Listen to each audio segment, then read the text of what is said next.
4 o'clock. Now, over the last few weeks, the debate over the European Union has divided political parties, friends, families, colleagues here at work at Five Live. No, not really. Not so much. Well, quite a lot. Today and next week on Afternoon Edition, you'll hear a series of debates on some of the big questions that you want answers to. So first up, the office and factory workers of Private White VC, men's luxury clothing manufacturer based in Salford. What a place. I've told you all about it. I'm not going to bore you anymore, but it's great. You can go there, by the way. Just go there. It's in the middle of nowhere. Thanks very much. I'm more of a Foster's in terms of price range. I'm more on the loss of Foster's.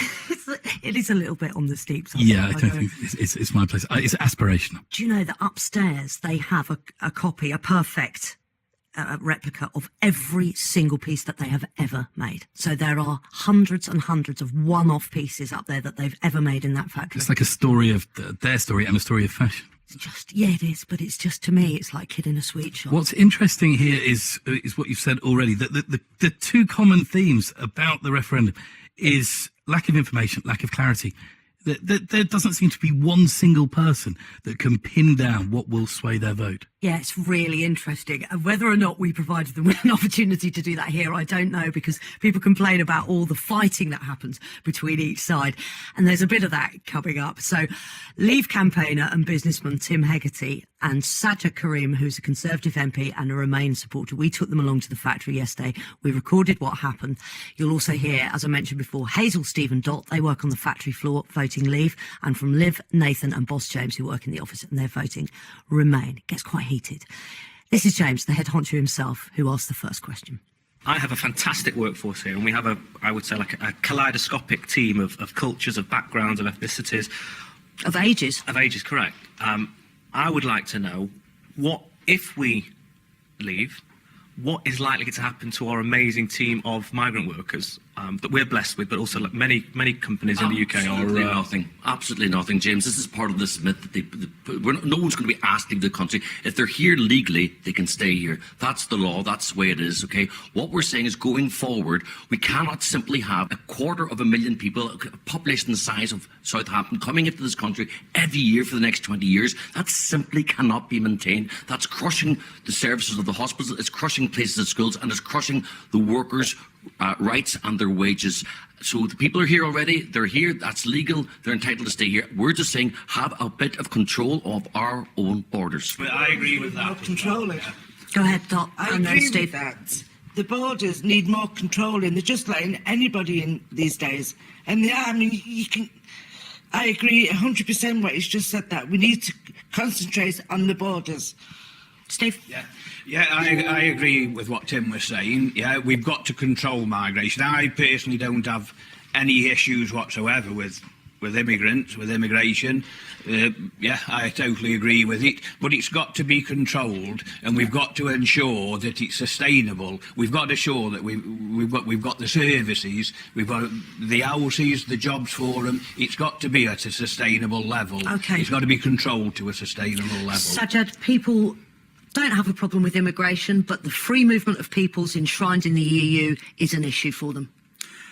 Immigration is a very genuine question and a concern.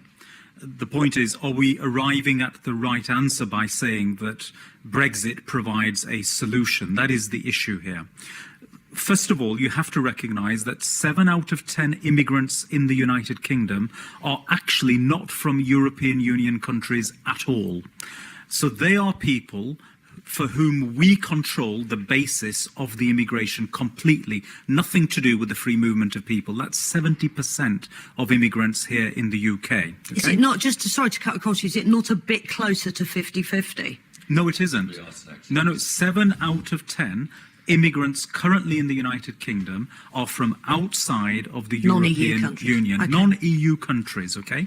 Then with the remaining 3, the point is this: when you look at freedom of movement of people, we have EU citizens here in the UK, and we have UK citizens that have gone abroad to live elsewhere. When you break down the basis of the makeup of these people, you find the following. Of the communities, the EU immigrants that are in the United Kingdom actually are the one section that are contributing more than they are taking out of our economy. Okay, so it is a net benefit for us for them being here. Benefit to whom? They Are are. Is it a benefit to the workers? Is it a benefit to the workers People when they're want trying to fight and facts. their wages are getting People compressed are, every day? People are Who's it a asking benefit- for facts, and I'm But sorry. who's it a benefit I've for? done so many of Who's these it a benefit debates for? where we Okay. just keep getting Let him answer. shouted But out who's- by the but Leave who- side. but who is it And I'm benefiting? trying. Tim, if you could let him answer. I'm trying to get some facts into this debate for my constituents. benefiting? Tim, would you please allow me to? I mean, I really am just getting harassed in this way all the time. Now, fact of the matter is that they are the one section of our population that are contributing more than they are taking out. Then when you actually look at the age factors, they are from an age group that are of a working age, and the majority of them are actually working.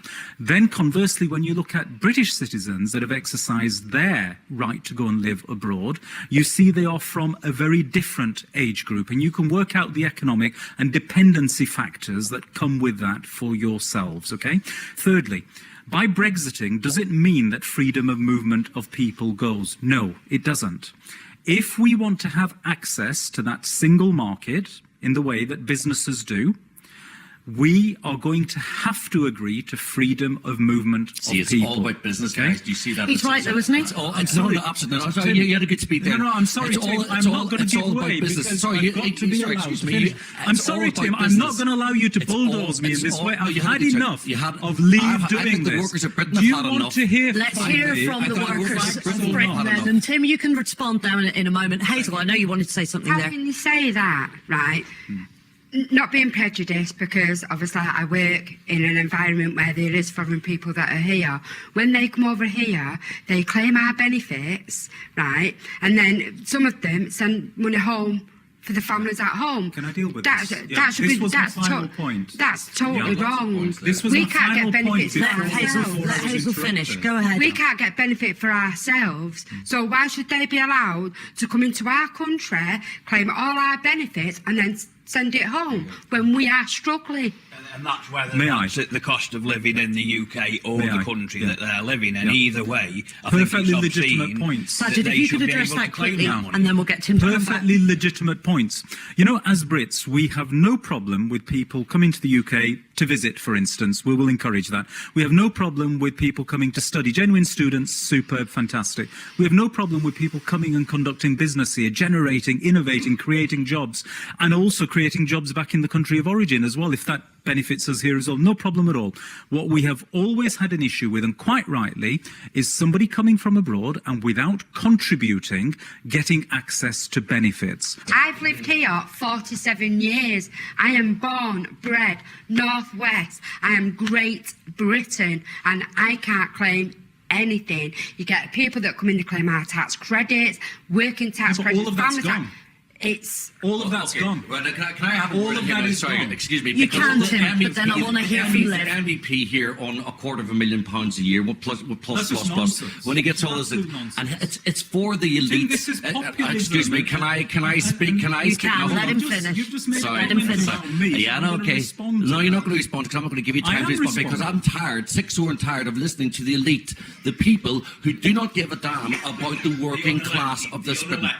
The unelected elite as well, because the 28 of the commission. But let's talk about working people. Sajjad's It's all elected, about- just It's by all the way. about working people and their resources, their National Health Service, their schools fighting for places. These guys have got their own schools and their own hospital, private schools, private hospitals. They do not care Nonsense. about the working class of this country. They do not care about it. All they want to do is have mass, uncontrolled migration. Mum, bear that in mind every time. And they keep on, because you notice he didn't answer my question. Tim, I would like to ask you a question about what you've just said, because you're talking about the elite and it all serves the elite and we're in Europe and it's all for the elite. Do you genuinely believe that if we left Europe, we'd suddenly rise up as some kind of communistic country and there would be no elite? Obviously, there's always going to be elite. We're Britain. We established the class system pretty much and we spread it out around the world. I would probably argue that in a lot of ways, Europe, who's had republics longer than we have, got rid of the idea of kind of kings and queens and this idea of elite. many years before we kind of twigged on, that they're almost more advanced. And if anything, I would rather have my hands in kind of a more mixed view, perspective, elite than a lot of the elite that are recognising us at the moment. So how do you propose that a Brexit will get rid of the ruling elite? Because I don't think it would. Because it's very, very simple. It's very, very simple. The people who propose the majority of laws that are now passed in our country are unelected. That's anti-democratic. And I'll say it again. Factually, it is untrue. Factually, it is untrue. Who proposes the EU commissioners propose. Let him finish. Let him finish. It is fact. The EU commissioners propose laws, which are then rubber stamped effectively by the European Parliament. Ben Bradshaw, the MP in the House of Commons, said the other day. He said the other day the European Parliament. Can you let him finish?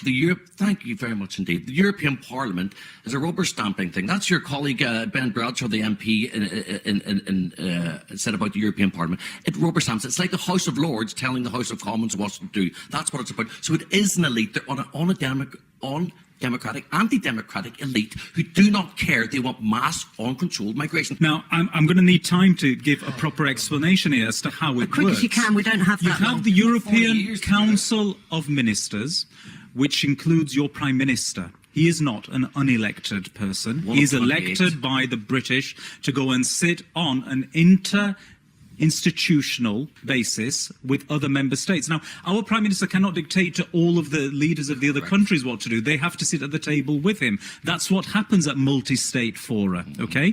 If you look at NATO, I'm sorry, these are policy-making formula, Tim. You've got to make our laws. With respect, gentlemen, arguing is what is turning a lot of people off. You've heard from everybody here that has said to you, Would you like you to can hear fight an your corner, explanation from absolutely. I was just going to say, at the beginning, I said we're going over the same points over and over and over, and it feels like migration has been battered to death in this debate. And yes, it is important, but I strongly believe that we're a better country for migration. And so, for me, actually, migration isn't obviously it's concerned, but that's not going to affect my vote as into whether we're in or out. I'd like to know about the actual economy. I'm an e-commerce manager. I send things out every day to parcels all over the world. Will I start paying more tariffs on those? Will I start paying more VAT? Is that in return going to affect my job because people are less likely to buy it from the US because they'll be taxed on it? I want to know about that kind of thing because that will affect my job. I'm not... some people are, obviously, but I'm not worried about somebody coming over from Turkey or wherever and taking my job, because I believe if that's the case, then I'm probably not doing my job well enough. Okay, Tim Hegarty, vote leave, respond to that.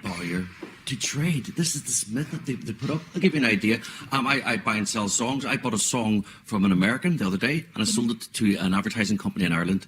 Okay? That was literally talk about worldwide trade. You do not need to have a trade deal to do trade, folks. This is just one of these...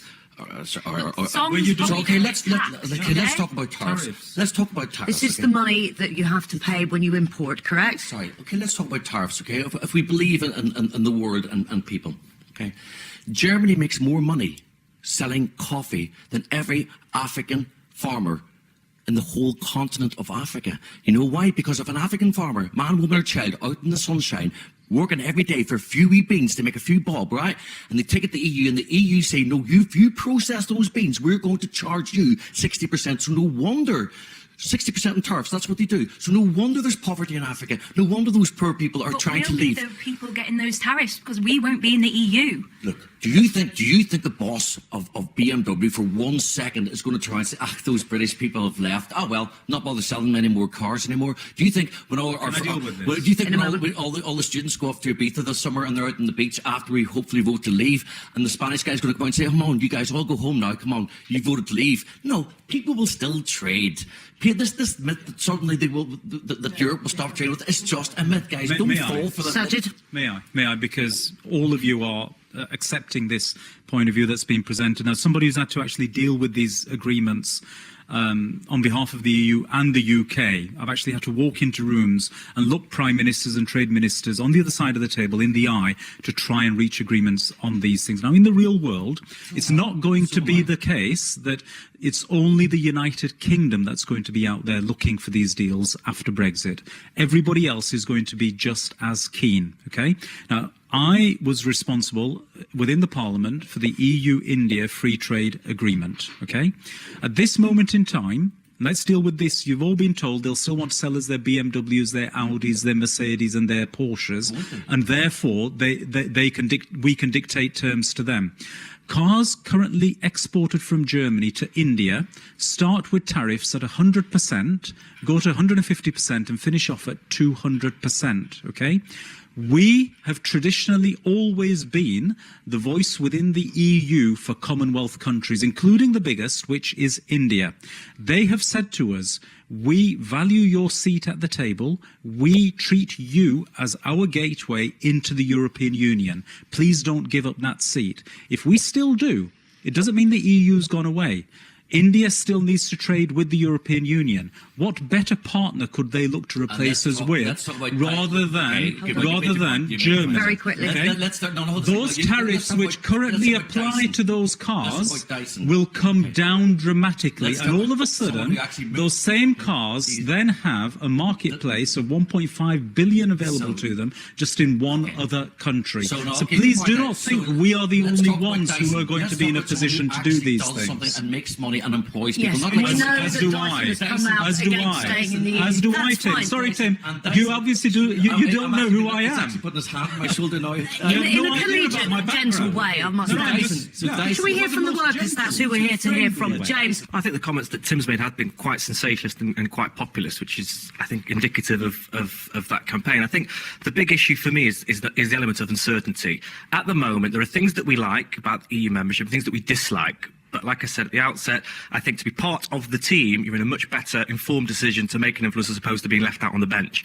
I think the big question that we have is, if we leave, there is no doubt there will be some short-term stability. And I don't think, Tim, you can counter that comment. I would like to know from him, how short-term do you think the stability would be, and how long do you think it would take for the government to get all their ducks in a row with the various trade partners to ensure that we have a stable platform that will give us confidence to continue trading overseas? Okay, Tim, just you on this and briefly. At least I'll be honest to admit, I can't predict the future. And no one else can predict the future. You know, this, let you just go with your guts here, guys. It's not a leap in the dark. No, if we stay, folks, it's like sitting on the Titanic and there's a big iceberg in front of us because the EU is going down. Hazel. If a vote stay, how would it affect the NHS? I've got two personal cases. A dear person who's really, really close to me is on end-of-life care. Now, we've been told that for us to have carers, we have to pay. Now we do, obviously, we need these carers. Even when she was in hospital of a weekend, right, they didn't get the proper meals. They got soup and a sandwich, which is not acceptable. So if I do vote to stay in, how would our NHS be upgraded, so to speak? Because at the moment, it's a shambles. The NHS has been really brought to the fore of all of this debate. And it's very interesting that the chief executive of the NHS, the man who runs it, has said in very clear terms that if the economy is affected, the NHS is what will be immediately affected. So any downturn in the economy is going to have an immediate impact, a negative impact on the NHS. That's point one. Secondly, the NHS policy is a national level policy decision.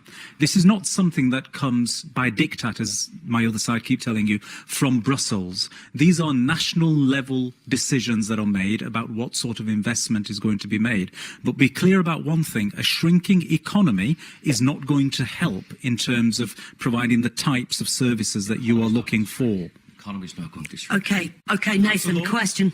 There's been a lot of talk about how regular people's lives will be affected, and a lot of that has been centered around the kind of average family with 2.4 kids and all of that kind of thing. But what about the people that don't fall into that category? You've got the young people who are on the rental market, you've got the people that don't want to buy a house, the people that don't want children, you've got gay couples, you've got all of these people that don't fall into these categories. How does it affect those? Like I myself am about to go into a rental contract with my partner, and how will it affect rental prices? How will it affect gay rights? all of those kinds of things. Because when you look around a lot of countries that both are and are not in the European Union, the rights differ from country to country. How will that change? Sajjad, if you could start with that one. A Two lot of- things there: gay rights, really, and rental prices, and generally for younger people. Yeah. Well, first of all, dealing with issues of rights, can I just say our thoughts should be with the people of Orlando at this moment in time, and they quite clearly are. Now, we have at an EU level policies that ensure that discrimination is limited as much as it can be. We do not believe that any form of discrimination based upon race, sexual orientation, gender, religion, etc., ought to be allowed or in place. So these are core tenets of European Union values, and we share these with other members of the European Union. So that's point one. Secondly, in terms of dealing with rents or house prices, all of these things are now directly related to how our economy does. By exiting, we will have an economic shock with immediate effect. And I know a lot has been said about house prices going down and how that will allow young people onto the housing ladder. Actually, it will have the exact opposite effect, because if jobs are not there for people to have, and banks are then increasing their interest rates, businesses start to suffer as a result, banks stop lending, young people either then, even if they are in a job, find they cannot get the finance to buy a house. Even if the prices do come down, it doesn't mean your access to those houses becomes actually practically deliverable. Okay, it doesn't. The end of the world is nigh, folks. I mean, really is terrifying. I don't know how Britain ever existed. Let's take a couple of points about equality and stuff like that. The EU started, came together in 1992, correct? When was the Sex Discrimination Act that decriminalised homosexuality? 1968 is the answer to that. Way before the EU. Fair Pay Act for women, I think, was 1974. Where was the EU in that? So all this thing about we need the EU to give us our rights is absolute bunkum, absolute rubbish. Now, another Can I deal with some facts here? Tim has to finish. He's got 2 points. And the other point about rents going up. 1973 we joined. So the EU, sir, we're talking about the 1970. EU. The second point about rents, okay, it's very, very simple. There's a very basic law of economics, the law of supply and demand. I've got a glass of water here. How much will you pay me for it? Nothing. Because it's a resource that's everywhere. Out in the desert, how much will you pay for that water? Every last penny, okay? It's about resources, okay? So the reason rents are going up is because the scarcity of flats, because more and more people are coming in, that they're not building as many houses. That's called the law of supply and demand. It pushes the rent up. That's the way it works. Do you have a question? What would you like to ask? Well, I was just I'm 60, but I cannot retire till I'm 66. Why have they put an extra 6 years on my life? It's not right. It's not fair. They've put 6 years on women and 1 year on a man. By the time Why I is retire, that? it's going to be another 20 years, so I'll be 86. And the point is this: how is that the fault of the European Union? Can I explain something?